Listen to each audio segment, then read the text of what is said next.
Capitalism or socialism? Which is the better system? This question has divided the world, and I've always wondered, how would Milton Friedman and Karl Marx defend their perspectives in a debate? To find out, I did something bold. I used advanced AI technology to bring their ideas back to life and set them face to face in an epic showdown. The debate will be divided into 4 rounds. First, I'll pose the main question. Then, each debater will present a challenge to the other. Finally, we'll conclude with reflections on the ideal future for humanity. If you enjoy debates that provoke thought and inspire action, like this video and subscribe to the channel so you won't miss future episodes. Now, without further ado, let's begin. Milton Friedman and Karl Marx, you are here today to discuss one of the most significant questions in economic and social history. Capitalism or socialism? Which is the better system to address humanity's problems? Milton, let's start with you. Capitalism has been the greatest driver of human progress throughout history. It fosters individual freedom, encourages innovation, and generates wealth like no other system. Look at the most prosperous nations in the world.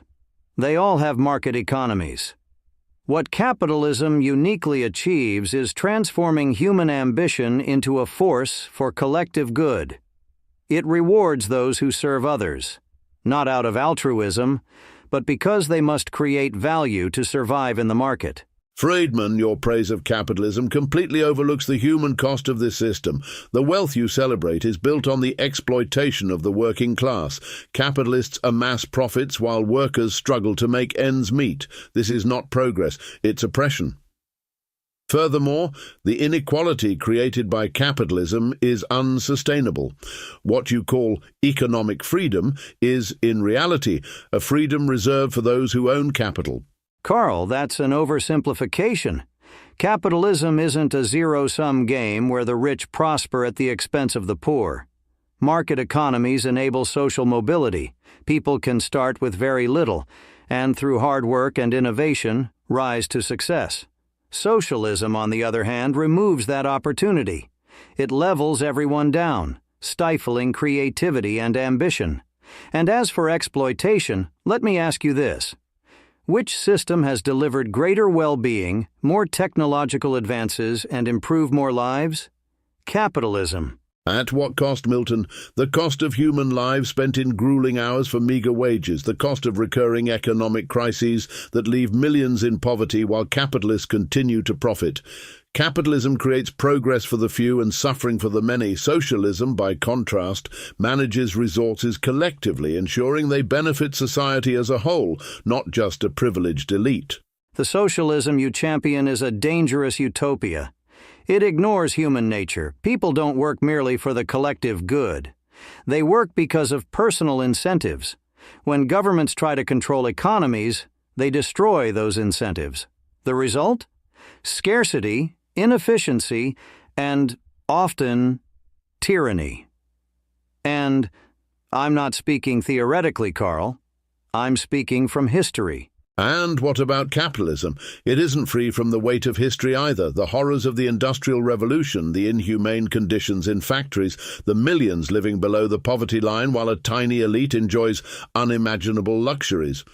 What you call economic freedom is in practice the freedom to exploit, hoard and concentrate wealth. Socialism offers an alternative, a way to restore dignity and equality to the worker. You both have presented powerful arguments, but I want the audience to reflect. Does freedom and progress justify inequality?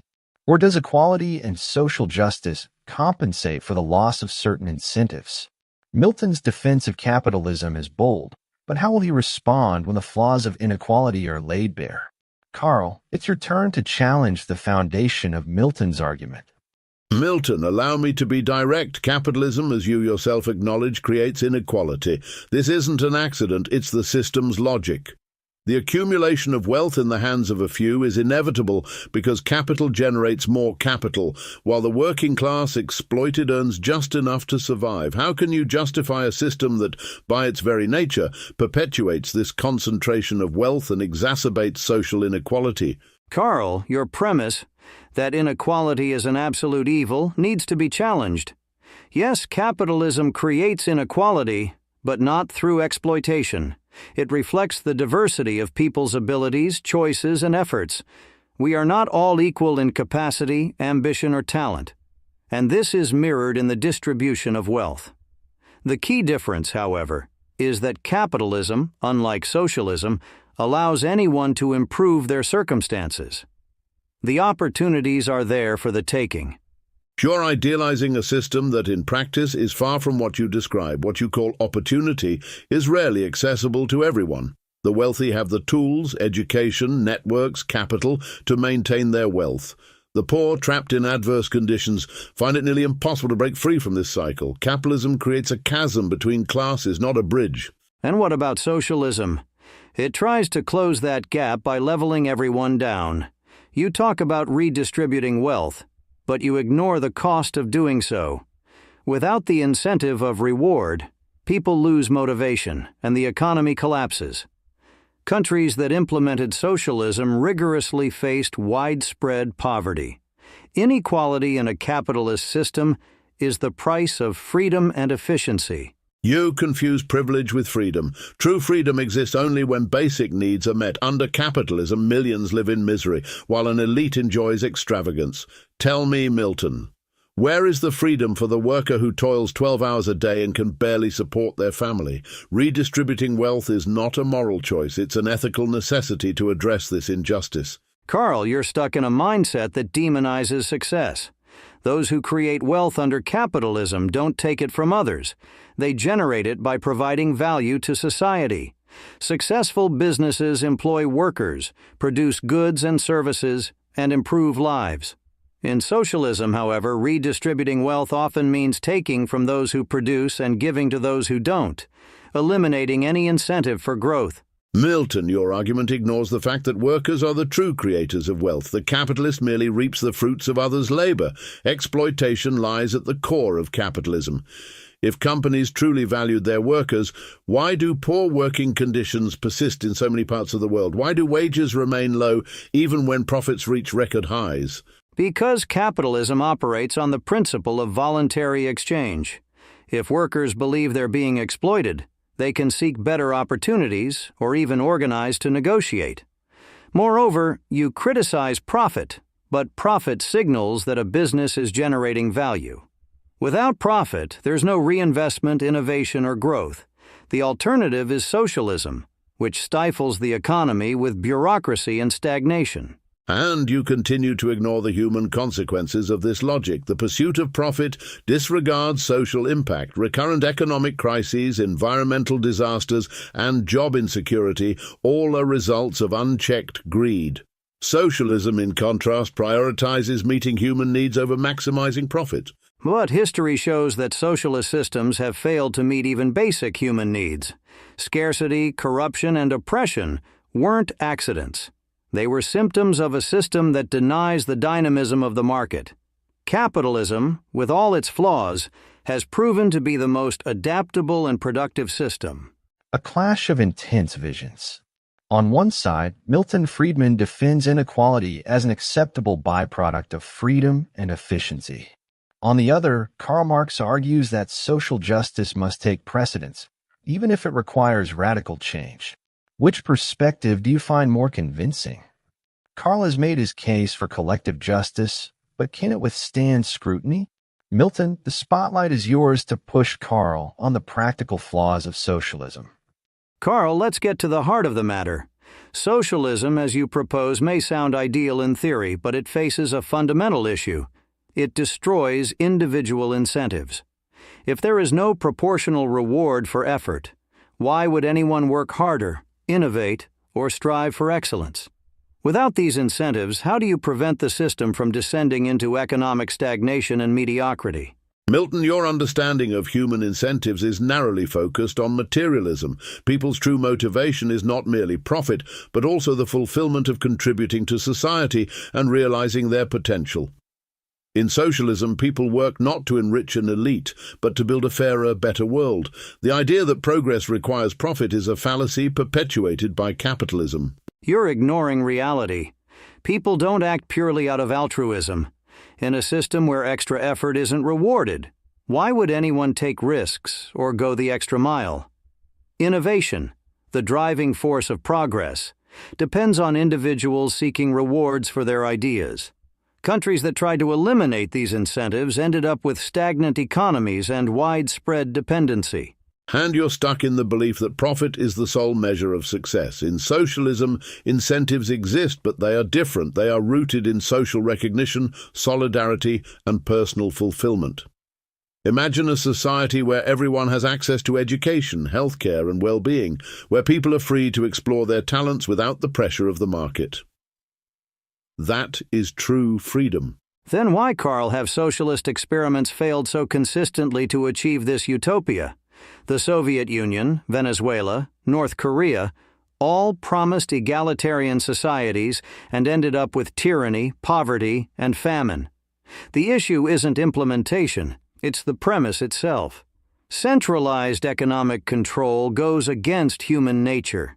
So keep conflating socialism with authoritarianism. The examples you cite are gross distortions of my vision. The socialism I advocate doesn't rely on centralized governments, but on autonomous and democratic communities. It's not about control, it's about collective organization. Capitalism, on the other hand, isn't without its historical failures. Economic crises, mass exploitation, and environmental destruction are just a few examples. But look at the outcomes. Where capitalism has been embraced, even with its imperfections, we've seen growth, innovation, and a rising standard of living. Compare that to countries that pursued socialism and faced chronic shortages and oppression. Your system depends on an idealized view of human nature, while capitalism operates on the real incentives that drive people. Milton, capitalism thrives for a few at the expense of many. You celebrate economic growth but ignore the cost, exploited workers, growing inequality, and irreversible environmental damage.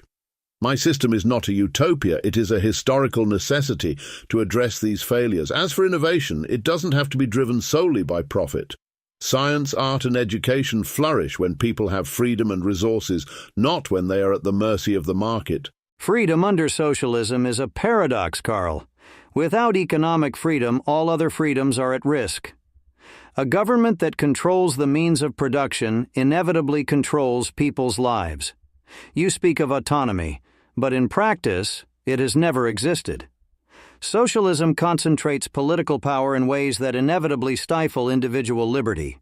And capitalism concentrates economic power in the hands of a few, creating a new form of tyranny. The freedom you defend is an illusion for most people. How can someone truly be free when they are forced to accept degrading jobs just to survive? Socialism is about putting the economy back in the hands of those who actually work, creating a society where freedom is not a privilege but a universal right. We've heard the clash of ideologies and the defense of two worlds. But now the debate turns personal. If you could shape humanity's future, what would your vision look like? Milton, take us there. The ideal system, in my view, would be one where free markets coexist with a minimal social safety net. Market capitalism, when operating freely, creates opportunities for all. It's the best mechanism to foster innovation, social mobility, and wealth creation. However, I also recognize that, in an imperfect world, we must ensure the most vulnerable aren't left behind. Therefore, a safety net, a basic insurance providing access to education, health care, and financial security, would be essential to prevent extreme inequality. Economic freedom is the key to progress, but with safeguards to ensure everyone can share in that progress. Milton, your system still relies on a market that is, by nature, oppressive. My vision for the ideal future is a gradual transition to a socialist society where the economy is collectively managed. This doesn't just mean redistributing wealth, but organizing production and distribution to meet human needs, not profits. Technology plays a critical role here. It can be used to eliminate scarcity and reduce unnecessary labor. In a socialist system, production isn't focused on maximizing profits, but on meeting everyone's needs. Without the relentless pressure to generate profit, we can create a more collaborative and just economy, where exploitation is a relic of the past. Karl, your vision sounds appealing in theory, but I have to ask, how do you prevent a centralized economy from devolving into authoritarianism? History has shown that socialist systems, when implemented, inevitably lead to concentrated power and control in the hands of a few. That stifles freedom rather than promoting it. How can you ensure your vision won't result in more repression, more bureaucracy, and more state control? Milton, you continue to conflate socialism with the authoritarian regimes that have operated under its banner. What I advocate isn't a centralized government controlling everything, but a society where people collectively organize to meet their own needs. The social revolution I propose is democratic, participatory, and decentralized. A tune's true power must rest with the people. As for your concern about freedom, I must point out that capitalism is also oppressive.